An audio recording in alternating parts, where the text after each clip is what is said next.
Hello, everyone. Hope you are well.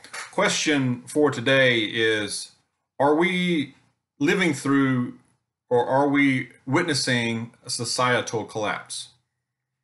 I believe we are. It's not something that happens all the time. Well, if you look at history, it doesn't always happen uh, immediately like it is in the movies. It's usually a gradual thing. Even if you take the ancient Roman Empire, it took 300 years for it to really collapse, and then it still lived on. It just looked a lot differently, of course. But what do you think? That's the question. Are we there? Are we in the middle of it? Is it just starting? Well, this has been on my mind a bit lately.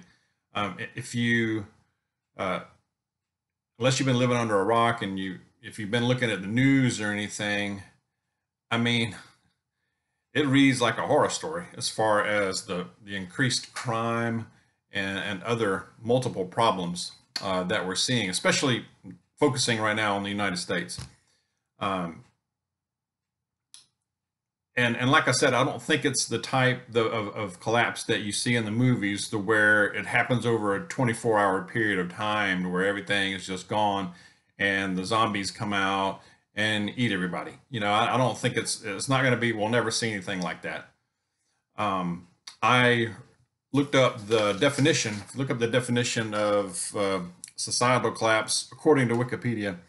Societal collapse is the fall of a complex human society characterized by the loss of cultural identity, of socioeconomic complexity, the downfall of government, the rise of violence. Possible causes of a societal collapse include natural catastrophe, war, pestilence, famine, population decline, and mass migration. A collapsed society may revert to a more primitive state, like in the Dark Ages, or be absorbed into a stronger society, or it can completely disappear. So that's the definition of it. But I think, and what I've been seeing, especially when I just look at a couple of websites just to check the news, I mean, the violence increase it's just seems like it's up every day. Uh, just in the last day, when I'm looking, I mean, you've got the school shooting in Michigan that occurred yesterday. 3 lives were lost, young people. One teacher was wounded, several others wounded. Colorado, near Denver, 3 youth were shot in a drive-by shooting near a park, in a park near a school. Sounded like that was in Colorado. Sounded like it was near Denver.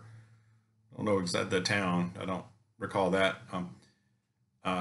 Atlanta, Georgia, the town of Rex, which is close to where I used to live. It's not too far from where I grew up. Used to be a pretty nice little town.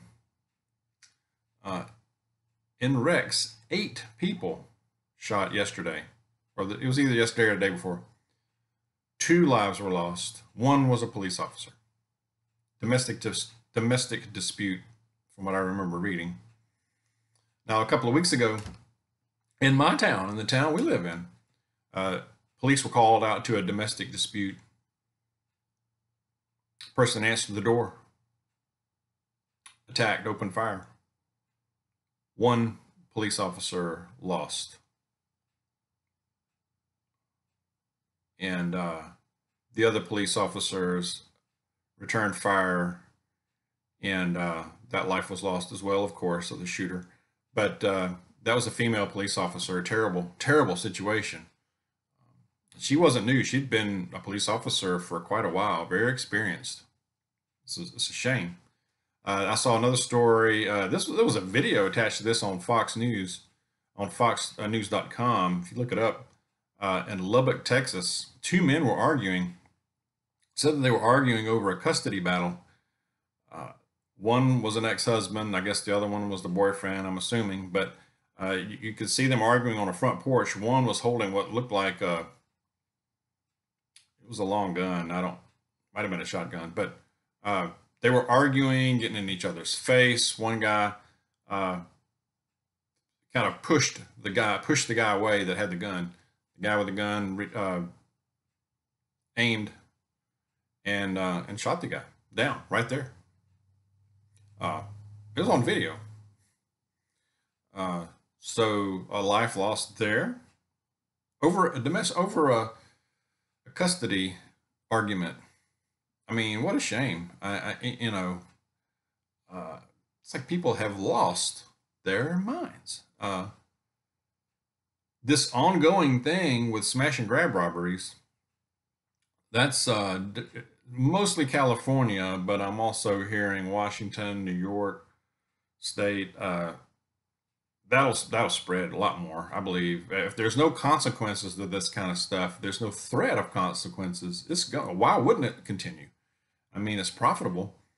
I mean, they can coordinate 40 to 80 people and just rush a place. I mean, what are you going to do? That's kind of hard to defend. And they're retail places. You know, Los Angeles, I saw this morning. Los Angeles, a mother just outside her home, pushing her baby down the street, just walking in a stroller, was mugged and robbed. Part of that was on a video, street video. Crazy.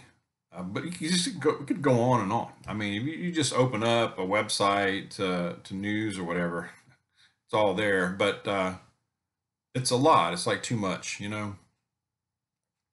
I got two concerns with crime, at least. The smash and grab robbery stuff.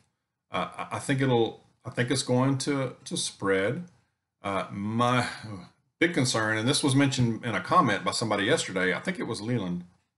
I mean, made a mention of this, but the worry there, what if it went to home invasions? What if this spread from just retail? And I know it's profitable. They hit these big retail places and grab a lot of stuff, you know, especially places like jewelry store and these high-end retail boutiques and places like that. But what if it goes to homes? I mean, it's kind of hard to defend against that. I mean, what are you going to do? I mean, if it's just yourself or a family member or two, how are you going to defend against that? So that's something you start thinking about. I mean, home security is something we should be thinking about all the time anyway, but something we really need to think about and talk to your neighbors about it. You don't have to go into prepping and all that kind of stuff and talk about all your preps, but just start a conversation about security, about who's coming in your neighborhood or coming near your area, you know, and have a plan, a coordination plan, a way to communicate. I mean, at least the beginnings of, you know, thinking about these kind of things and planning. I think that's super important. The other thing is the use of automobiles, like this happened in Wisconsin, a week or so ago, that ran through this parade. Oh my gosh. I mean, I hope that that's not a trend, because that could be really bad. You know, now somebody mentioned it, you know, especially a parade like that. I don't know if they did, evidently they didn't, but if they'd had a, you know, a fire engine in the back of that thing, or, you know, you got to look out.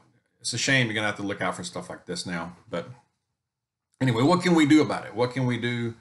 You know, think about defense, like I was talking about home defense, but personal defense when you're out and about, you know, being aware, of course, about what's going on around you, who's around you.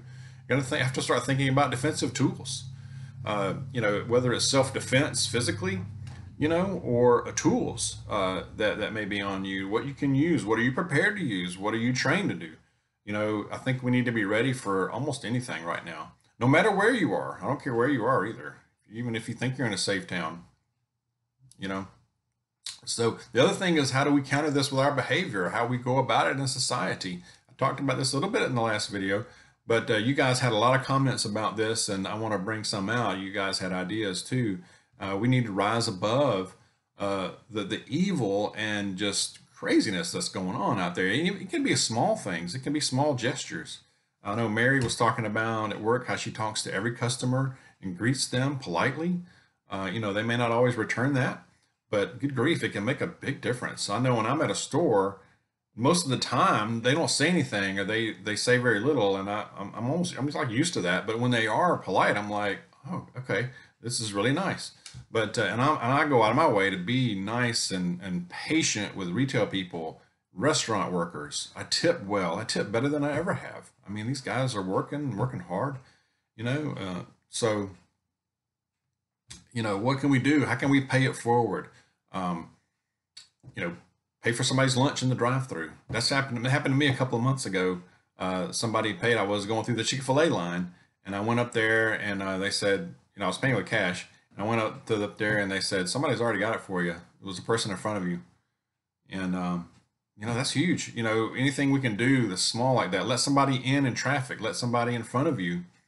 It only delays you by what, 15 seconds, if that.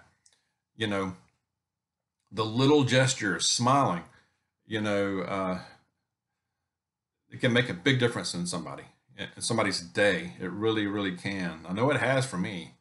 Um, be kind and have patience with these frontline workers, whether it's retail people, service workers, uh, first responders, of course, too, and restaurant workers. Tip, donate, do what you can. I think every little thing, us as individuals, everything we can do as individuals can make a difference. Good things are happening out there, but I want to give you that hope. And there are things we can do to make things better around us, no matter what else is going on. We need to rise above it. So check on your neighbors who are vulnerable and your family members. Pray, of course, prep. And then my last thing on my notes, I've got notes, but of course, faith over fear. Faith over fear. Don't let the fear get you. Live your day, live your life. Keep praying, keep the faith. Let me know what you think. What do you think about this? Are we going through a collapse? And what can we do about it? What do you do about it? God bless you. I will see you soon.